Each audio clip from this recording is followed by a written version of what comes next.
Hello, and welcome back to another episode of The Conscious Artist, a safe space for conversations around mental health awareness for musicians, artists, and all human beings. I am your host, Pallavi Mahidhara, and I am thrilled that you are joining us today.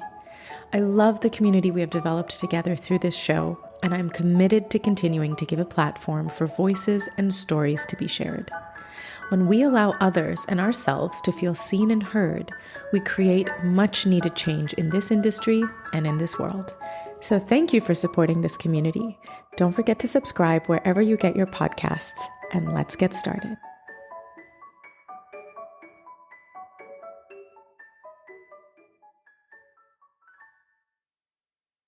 To my dear listeners, where do I even begin? This hiatus since the end of season 5 has been a long one and a necessary one. The last 2 concert seasons for me were my busiest years yet, and despite going to therapy, having a mental health podcast, and trying to be mindful and aware, I burnt out. Just trying to do everything all at once proved to be impossible. I was being very hard on myself, not having compassion or grace for all the efforts and the work I was doing in my life. And the irony is, I've spent the last few years working on releasing myself from inner bonds and societal pressures to be a certain way, to let go of people-pleasing and to learn to set healthy boundaries, to erase the word perfect from my vocabulary. And yet, old habits die hard. I've been feeling particularly hard on myself this year about what I thought was a lack of motivation to do certain things, certain projects, certain ideas for my career. Even launching season 6 has taken me longer than I had originally planned. And I've been equating it to laziness or procrastination or simply a lack of desire to grow. And that's a really harsh and frankly false view. If I'm really honest with myself, it's not that I've lacked desire or motivation. It's that I've lacked mental and emotional energy. There's been a lot of things that have happened in the last year, both good and bad, and they've taken a lot of my energy. They've taken a lot of my mental resources, and there's only so much that I have to be able to give back. Piano will always be my first and foremost priority when it comes to work. And so, unfortunately, the momentum of the podcast took a little bit of a backseat. And the more time went by, the more pressure I felt to deliver. And it came to the point where I felt like if I couldn't manage to do this season the way I started the podcast, then I didn't want to do it at all because it wouldn't be good enough. Enter perfectionism. The dirty word I've been trying to escape from for some years, back at my front door like it never left. And therein lies the problem, right? Because I've been trying to escape it, i.e., suppress it, ignore it, avoid it, rather than embracing it, accepting it, and working with it. Being a perfectionist is not inherently a bad thing. In fact, it's the label with which people often use to describe those who are detail-oriented. The issue is when we get stuck in those details to the point where we can't move forward and we sink into inertia, or when we get stuck in the external controlling of things around us to compensate for the internal chaos we feel. A few years ago, when I was helping clean out my parents' basement, I found a box of my old school things. Assignments, notebooks, projects, hideous drawings, etc. I also found a form that had been filled out by my parents, asking them what specifically they would like the teacher to focus on with their child for the school year, and if any special attention should be given in any areas. There was one sentence in particular that stuck out to my newly awakened by therapy mind. Pallavi is a perfectionist. Sometimes she has to be pushed to complete her work rather than making one piece perfect. That was my mom's handwriting. And I remember reading this thinking, wow, okay, so perfectionism can start as early as age 6. But as I said, perfectionism is a label put on one by others. A child doesn't know what being a perfectionist is, but if you hear the word used to describe you repeatedly in your life, it will become part of your personality and your identity. Just like me hearing my whole life that Virgos are control freaks led me to believe that being a control freak was just part of my personality. This idea that a learned or taught behavior can become your personality first appeared in my life through Jay Shetty's book, Think Like a Monk, and his podcast, On Purpose. He explains that there's a difference between personality and character. Personality encompasses one's traits and behaviors, while character reflects one's core values and moral compass. Personality is influenced by one's environment, one's stage in life, external factors, while character is who one is deep down. Personality is shaped, character is inherent. So my personality traits of being very detail-oriented that were often seen by adults as perfectionism, that is partly learned behavior. I mean, the detail-oriented nature must come from inherent traits and character. A hardcore value of mine is to always do the best I can with any given situation. I don't like leaving things incomplete. But I guess the perfectionism comes in when the need to do something perfectly is directly linked to the praise rewarded at the end of said task. That's when the detail-oriented nature turns sour into people-pleasing perfectionism. At least that's how I'm learning to differentiate it. Because the truth is, I love being detail-oriented.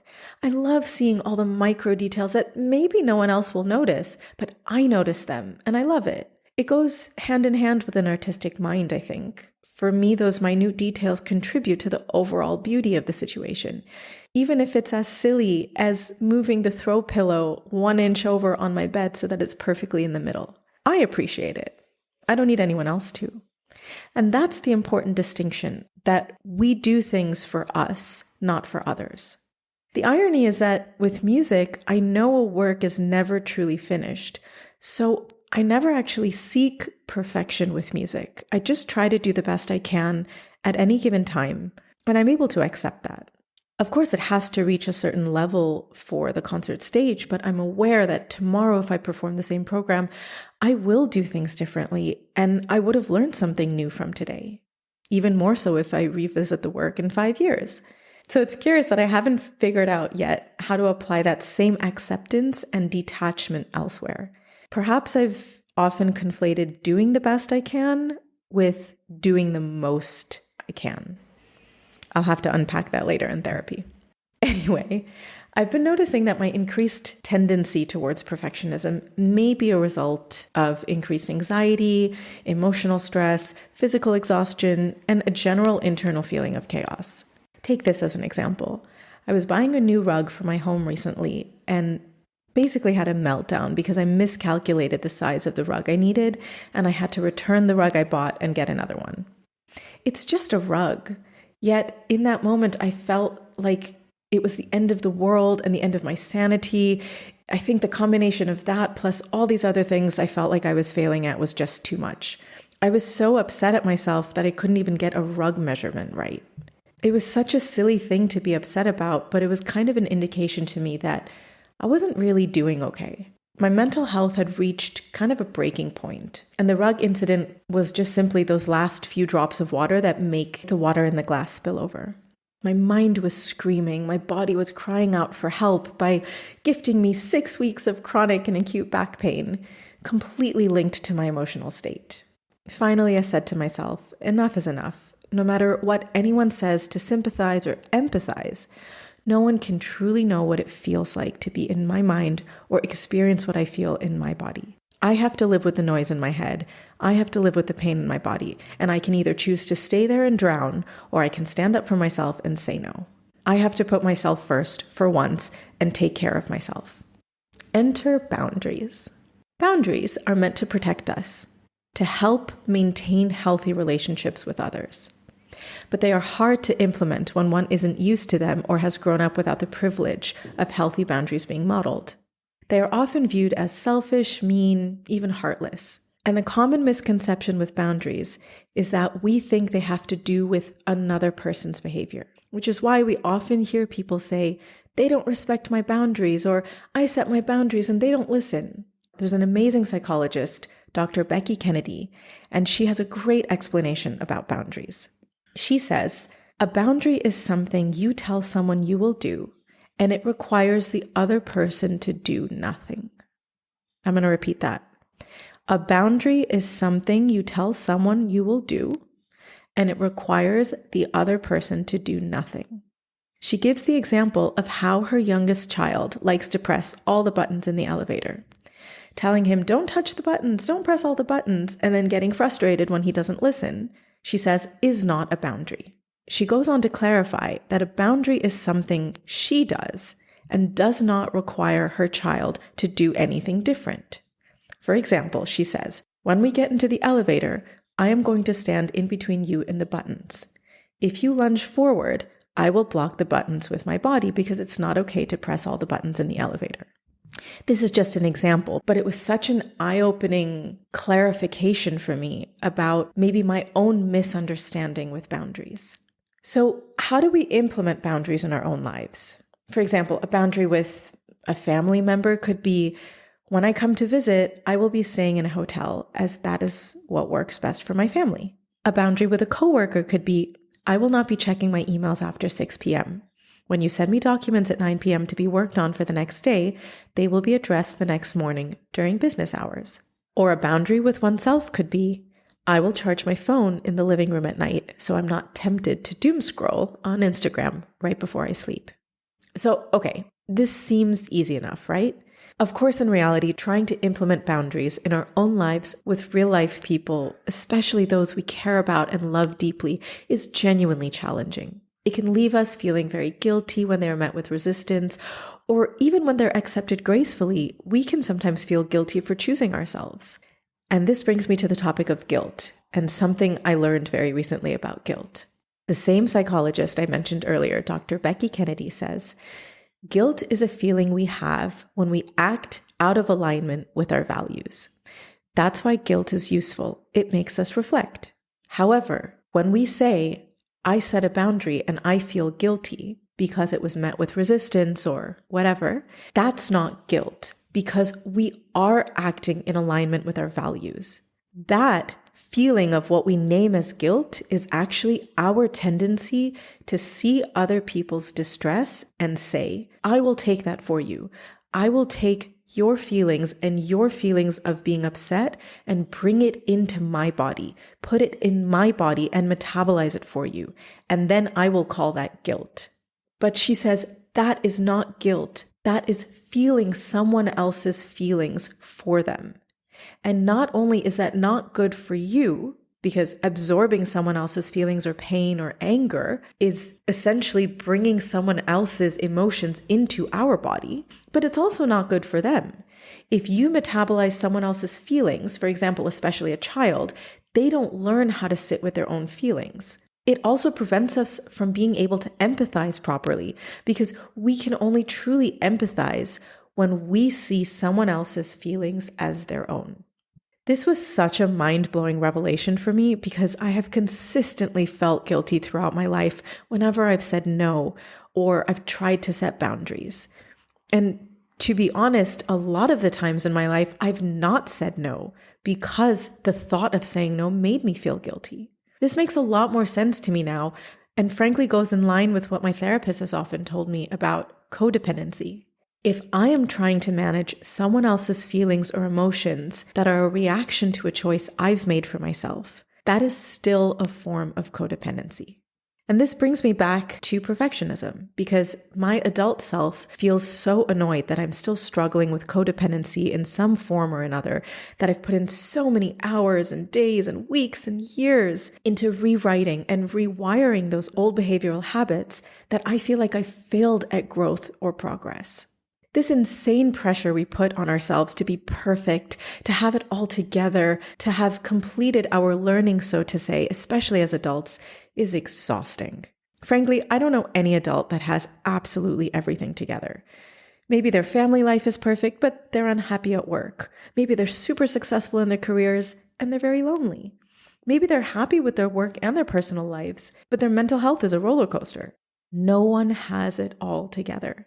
But between societal expectations and the fallacy of social media, we hold ourselves to such high expectations of perfectionism that we burn out, that we have midlife crises, that we wake up one morning and we say, screw it all, I'm done with this corporate job, or I'm done pretending that my marriage makes me happy. Why do we let ourselves get to this place? Why aren't we taught that it's okay to edit and rewrite our paths as necessary? Suffice it to say, every day feels like I'm editing and rewriting something, rewiring something. And it's been a harsh reminder and necessary reality check that progress is indeed not linear. Healing is not linear. Growth is not linear. And I am proud of myself for taking the time away that I've needed these months to simply just survive. I do have an extreme personality. I tend to work and work and work and work past my limits, and then I burn out and I have to stop. Finding balance in life, in our work, within ourselves, it's insanely hard. And I think it's also one of the most rewarding parts of growth. My therapist always says, it's not about maintaining balance in life, because life is about the ups and downs. Life is chaos and beauty and love and pain and joy and sorrow, all mixed together. It's about finding our balance back when we get shaken. It's about finding that equilibrium each time something happens. So despite all the ups and downs this year, despite all the internal and external chaos, I am still here launching a new season because I believe in what I'm doing with this podcast. I believe in our community that we are creating together, and I want to make a difference in our industry. I want to help others feel seen and heard the way I wish I had had when I was younger. I want students to have resources for their mental health and for their struggles, and that gives me motivation, energy, and strength to keep going. There are a few common themes that have emerged through conversations with my guests this season. Themes around identity, failure, perfectionism, and learning to trust ourselves through the difficulties. Particularly in the world we are living in, every bit of hope, love, and empathy we give out makes a difference. And that is what this podcast is meant to be, a safe place for vulnerability, growth, and collective healing. So from the bottom of my heart, I want to thank every single one of you for listening, for supporting my podcast. Whether you've known me since the beginning or whether you're new, I am so grateful for this community, and I can't wait to see how we continue to grow and flourish together. With all my love, welcome to Season 6.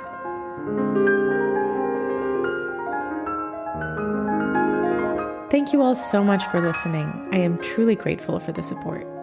Please share this episode and this podcast because the more awareness we bring to mental health, the sooner we can break the stigmas around these topics and the faster we can help make our world a healthier place.